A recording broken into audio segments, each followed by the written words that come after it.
Comenzar este bloque con información económica, Ornella, y lo hacemos con las declaraciones que hizo el presidente de Brasil, Luis Ignacio Lula da Silva. Sí, exactamente. Y seguimos hablando, ¿no?, de esta tensión y disputa que existe entre Brasil, específicamente el presidente que lo estamos viendo en pantalla, y los Estados Unidos, puntualmente su presidente Donald Trump. Exactamente, Lula hizo un video donde se lo veía plantando comida y no violencia ni odio. Eso fue lo que él dice en el video. Espero, presidente Trump, que un día podamos conversar para que conozca el verdadero Brasil. Son todas señales, mensajes que envía Lula a propósito de lo que es una dificultad económica seria que tiene su país desde que Trump decidió que tenga que pagar 50% de aranceles para que los productos brasileños puedan ingresar a los Estados Unidos. Y el gobierno de Brasil aseguró estar dispuesto al diálogo, aunque enfatizó que no aceptará negociaciones que afecten la soberanía del país. En contrapartida, la Casa Blanca acusó a Brasil de llevar adelante una persecución política contra el expresidente Jair Bolsonaro. En definitiva, esta ha sido la argumentación central de por qué Trump decide imponer 50% de aranceles a la economía de Brasil.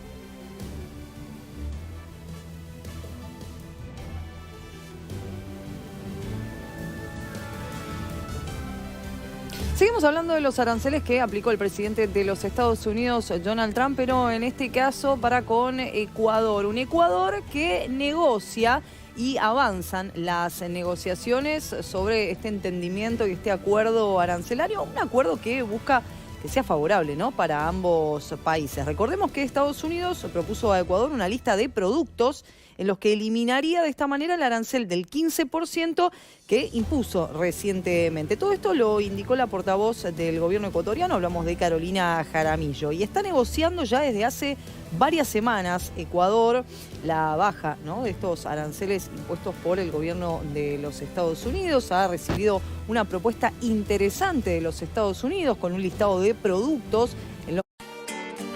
¿Viajas a México? Mantente siempre conectado. Explora cenotes ocultos sin perder señal.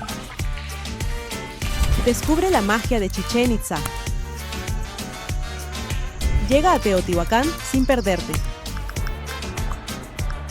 Y olvídate de las costosas facturas de roaming a tu regreso. Mantente conectado donde sea que vayas con Olafly.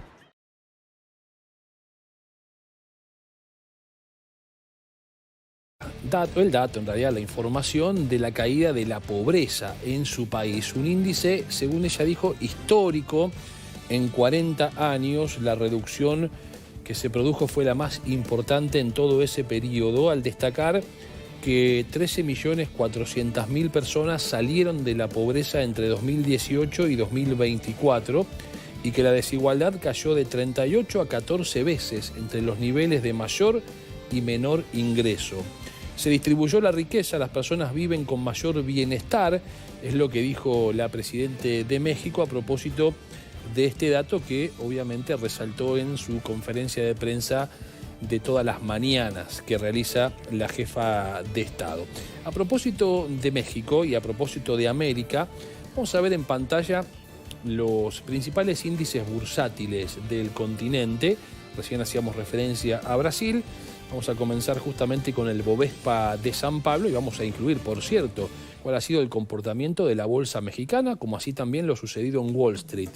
El Bovespa de Brasil subió 0,72%, en México no hubo modificaciones en el IPC, aquí en Argentina el Merval cerró con una suba del 0,45%, en Chile el IPSA cerró en alza 0,97%, el Lima Higra de Perú cayó 0,05%, mientras que no hubo modificaciones en el Colcap de Colombia en la rueda de este día lunes, tampoco en el IBC de Caracas en Venezuela.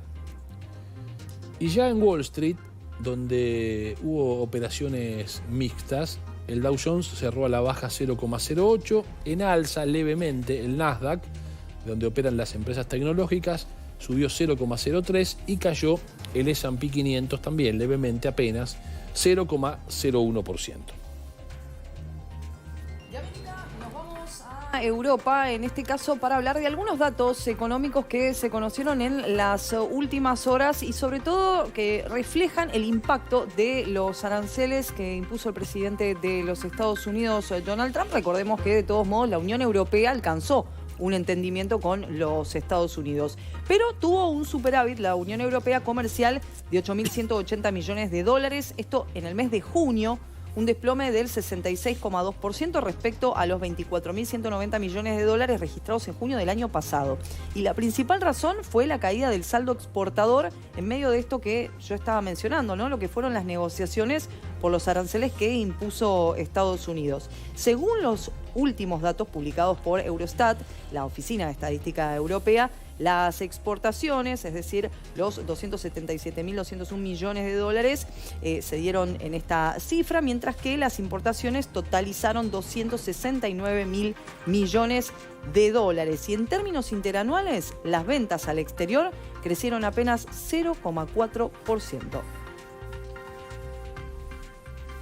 Nos vamos a quedar en Europa para compartir, en este caso vamos a ver el movimiento, lo hicimos recién con las bolsas del continente americano y ahora vamos a hacer lo propio con el continente europeo. Comenzamos en España con el IBEX 35 que cayó 0,25%, el principal índice de Inglaterra subió 0,21%, cayó el DAX 40 en Alemania 0,18%, también registró una baja el CAC 40 en Francia 0,50%. El MIB en Italia descendió 0,03%, el SMI en Suiza 0,02% abajo.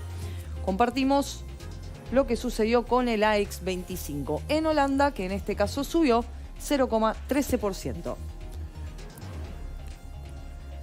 Y de Europa nos vamos al continente asiático. Ya vamos a ver incluso el comportamiento de los mercados en el inicio de la semana con un dato relevante, que es el comportamiento de la economía china en particular, porque los últimos registros muestran que la economía del gigante asiático se está desacelerando y esto no es como consecuencia, o al menos el argumento principal no es la guerra comercial con los Estados Unidos, sino un proceso de caída de la economía china que se inicia anteriormente, por ejemplo, con las bajas generalizadas en el mercado inmobiliario. A eso además se le suman algunos tópicos también que preocupan en China y es el desempleo, que aumentó a medida que millones de jóvenes terminaban sus estudios universitarios y buscaban trabajo. La producción también de las fábricas ha caído y esto generó algunas sorpresas, ya que el gobierno chino había anunciado la semana pasada que las exportaciones seguían creciendo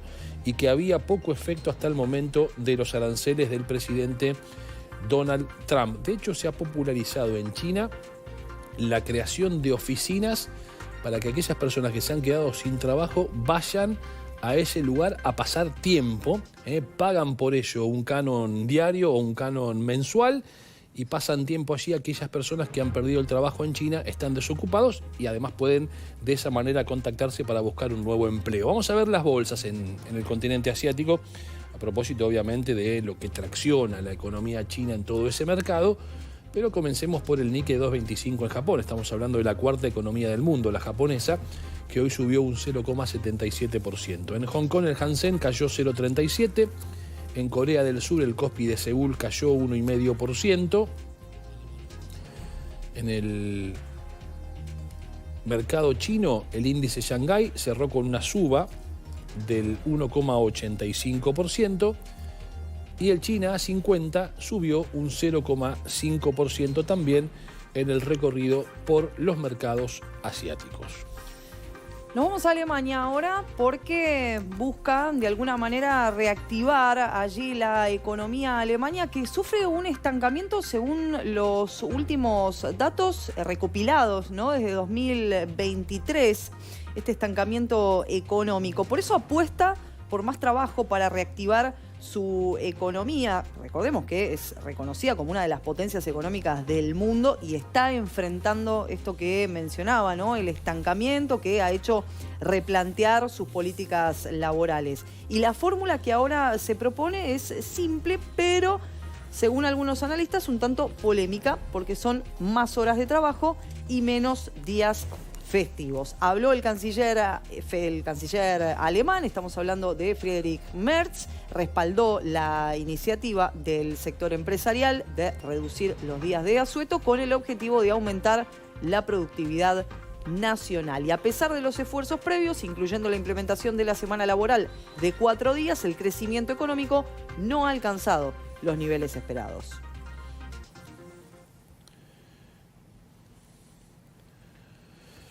Hablemos de la Argentina y el mercado cambiario en un día importante por la licitación que hizo el Tesoro en la jornada y sobre todo porque eso también podía impactar en la evolución del dólar. Vamos a ver en pantalla qué sucedió en cuanto a la cotización del dólar oficial hoy, donde ha habido una modificación del 0,4% a la suba, 1.315 pesos el dólar oficial. Mismo porcentaje de alza para el dólar turista, porque sabemos que es el mismo valor del oficial al que se le adiciona un 30% como consecuencia del impuesto a las ganancias. Por eso el dólar turista hoy en Argentina vale 1.709 pesos. Seguimos compartiendo más datos económicos. Vamos a ver cómo están, ¿no?, las reservas en el Banco Central aquí en la República Argentina. Lo vamos a compartir en pantalla. 41.761 millones de dólares las reservas aquí en la República Argentina. Vamos a ver ahora las tasas de política monetaria también en nuestro país. La nominal anual, que se mantiene en el 29%, y la efectiva anual también se mantiene en el 33,63%. Los índices, el UVA y el SER. El UVA, 1.555 pesos con 16 centavos. El índice SER, 617 pesos con 26 centavos. Y compartimos los bonos. El AL 30 primero en dólares, luego vamos a ver el TX25 y el TX26. El AL 30, 61 dólares con 5 centavos de dólar, registró un alza en su variación 0,33%. El TX25, 1.265 pesos, también arriba 0,56%. Y el TX26 registró una baja del 0,70%, 1.428 pesos. Momento de compartir la recorrida por las principales empresas argentinas que operan en el Merval. Ya veíamos que el resultado global ha sido positivo en el inicio de la semana, pero ahora vamos a explicar por qué. A partir de estos resultados, donde Celulosa Argentina concluyó la rueda con una suba del 4,55%, Ledesma abajo 0,55%, sin cambios en los papeles de Aluar, Banco Francés y un alza del 2,48%, 1,77% arriba el Banco Macro, caída del 0,38% para Bolsas y Mercados Argentina, 2,25% de baja para Central Puerto. Cerró en alza 1,7% Sociedad Comercial del Plata, también arriba 1,42% Cresud. Edenor y una suba del 1,39% en el caso del Grupo Financiero Galicia, con baja del 1,09%. IRSA y una reducción del 0,98%. Loma Negra también cerró a la baja 2,66%. Metrogas en alza 1,53%, Pampa Energía con caída del 0,26%, también a la baja del grupo Supervil 0,77%, Telecom Argentina con suba del 1,95%, Transportadora Gas del Norte cerró la jornada con un alza del 0,72%, Transportadora Gas del Sur con una suba del 1,36% y Transener arriba 4,38%. En el caso de Ternium Argentina, baja del 0,66%, Banco de Valores con alza del 0,43% y cerramos con YPF, que en el Merval concluyó la rueda con un 2,56% de suba. Compartimos ahora el riesgo país. Vamos a ver lo que sucede, ¿no?, con este indicador aquí en la República Argentina en esta jornada. Si lo comparamos con las últimas 24 horas, no tuvo cambios, 722 puntos básicos. Y vamos a recorrer el continente americano con este mismo indicador, teniendo en cuenta que Estados Unidos es la referencia. Uruguay 65 puntos básicos, descendió 2,5%. Chile 99 puntos, a la baja 1,5%. Perú 126 puntos básicos, descenso del 1,2%. Paraguay 134 puntos básicos, también cayó 3,1% el riesgo país. Guatemala 165 puntos, descenso del 3%. Costa Rica 176 puntos básicos, también bajó 5,1% su riesgo país. Nos vamos a República Dominicana, 182 puntos, descenso del 3,2%, sin cambios en Brasil, 187 puntos básicos. En Panamá, 200 puntos básicos, su riesgo país, descenso del 4,5%. México sin cambios, 244 puntos. Colombia, 286 puntos básicos, descenso del 1,5%. Honduras, 310 puntos básicos, cayó 0,1%. A la baja El Salvador, 3,1%. 394 puntos básicos, su riesgo país. Lo que decíamos recién y veíamos de la Argentina, 772 puntos básicos sin cambios. Ecuador, 780 puntos, 5,3%. Bolivia, 1.525 puntos básicos, descenso del 1,4%. Y finalizamos con Venezuela, 17.032 puntos básicos, cayó 7,1%. Vamos a volver a Wall Street, vamos a ver qué sucedió con las principales empresas tecnológicas y su comportamiento en el día de hoy. Disney con suba del 1%, suba también para Amazon del 0,2%, Microsoft a la baja 0,7%, AT&T también anotó una caída, fue del 0,1%, a la baja Apple 0,3%, Meta con caída del 2,2%, mientras que los papeles de Nvidia cerraron con suba del 0,9%, Netflix con suba del 0,5%, Google cerró a la baja 0,2%, Zoom con suba del 0,6%, Tesla con suba también del 1,3%, en el caso de Coinbase el alza fue del 1% y el banco digital Nubank cerró la rueda en Nueva York con un alza del 1,7%. Ha habido comportamiento mixto para las empresas argentinas que operan en la bolsa de los Estados Unidos, en la bolsa de Nueva York. Vamos a ver en esta recorrida qué es lo que ha pasado hoy lunes. Banco Francés con suba del 2,2%, Central Puerto abajo 0,9%, Cresud con suba del 1,7%, sin cambios Despegar, como sabemos ya no opera como ADR en Nueva York, Edenor con suba del 3,1%, el Grupo Financiero Galicia y un alza del 1,7%, Globant también cerró en alza 2,6%, IRSA con suba del 0,3%, caída para Loma Negra del 0,4%, baja del 0,9% para Mercado Libre, suba del 0,3% para los papeles de Pampa Energía. El Banco Superville cerró en alza en Nueva York 3,7%, Telecom en alza 2,9%, Transportadora Gas del Sur y una suba del 1,3%, 0,4% en alza Tenaris, Ternium con suba del 1,3% e YPF también cerró la rueda en positivo, 2% arriba. Compartimos información vinculada al petróleo. Vamos a ver los datos del crudo. Primero, el mercado de referencia en Europa, el Brent, y finalizamos con el WTI, el mercado de referencia en los Estados Unidos. El Brent subió 0,85%, $66.41 de dólar, el precio del barril. Y el WTI, 0,76% arriba también, $63.28 de dólar, el precio del barril. Dos datos más para compartir con todos ustedes en esta recorrida por el mundo de la economía.